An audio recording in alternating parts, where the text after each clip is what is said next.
All right, let's take a history lesson.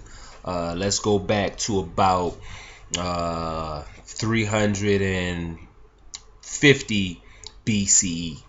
All right, BCE doesn't stand for before Christ; it stands before the Common Era. All right, so 350 BCE. All right, go back to a man named Philip, King Philip of Macedonia. King Philip of Macedonian. He had this idea that he would take over the world. Now, this is a European ruler who sought to take over the world. He thought he had the greatest army in the world, and he would take over the world and dominate through sheer force. All right. Before he could carry out his plan, he was assassinated in about 336 BCE. Now, the relevance of this is that King Philip of Macedonian was the father to Alexander the Great. And we all know the story, generally briefly heard the story of Alexander the Great ruler, who actually carried out most of King Philip's plan. He went through pretty much all of the European countries and dominated them with sheer force. If you look at the movie 300, it's pretty much based on this idea. It just doesn't tie into any of the ideas of true facts or to try to truly expound on what was actually happening in a philosophical level. It was more just about the storylines and the action. So Alexander the Great, he went to Africa. He went to Egypt. After he conquered the majority of the European countries, he sought to go to Africa, and he sent his pharaohs out to Africa.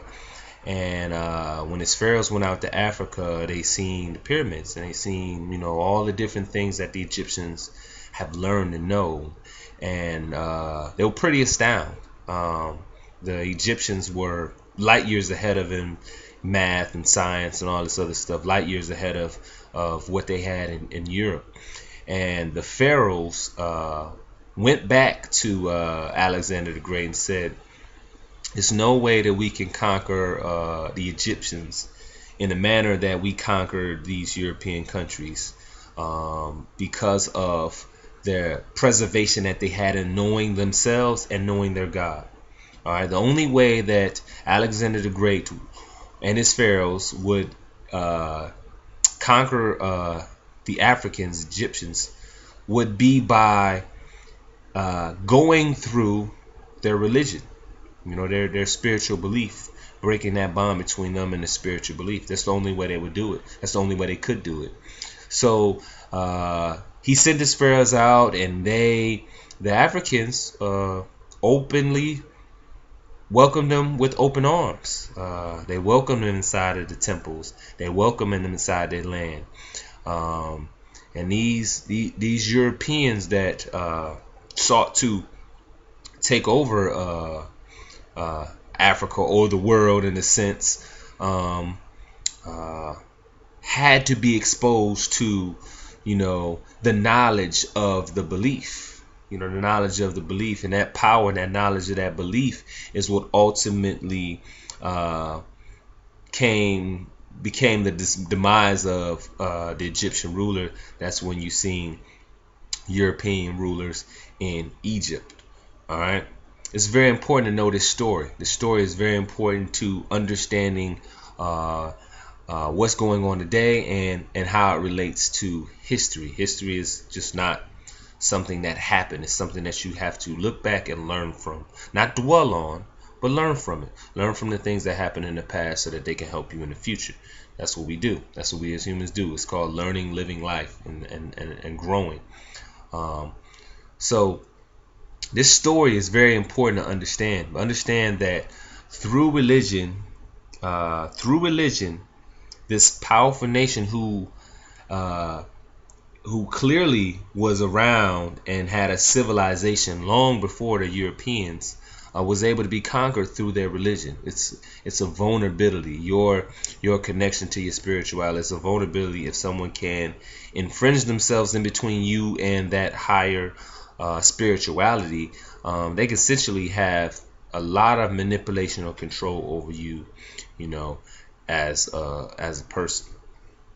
So that's where a lot of the Egyptian doctrine, spiritual beliefs, were manipulated, stolen, converted into current European beliefs or religions that are of a fragmentation of the Egyptian or African religions. This is important to understand because if you look at the Bible, most Bibles in the back they have, they have maps, they have, dictionaries saying these words and what they mean. They also have like timelines. They literally say Genesis, Job, when these books was actually written and who wrote these books. That information is in most Bibles. If you get the Holy Scripture version or the King James version, that information will be in the back of the book. So they clearly tell you like what was going on and when this stuff was written.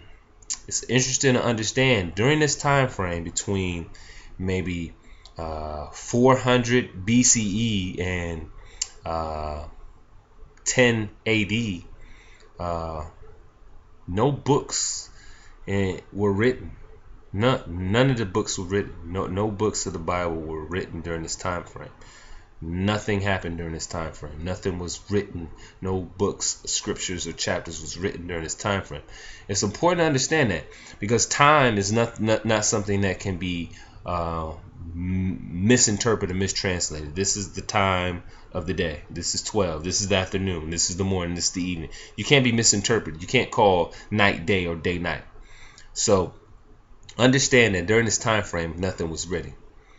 But that is the facts. That is what it is. That's the story. Alexander the Great. Do your research on it. Check that out.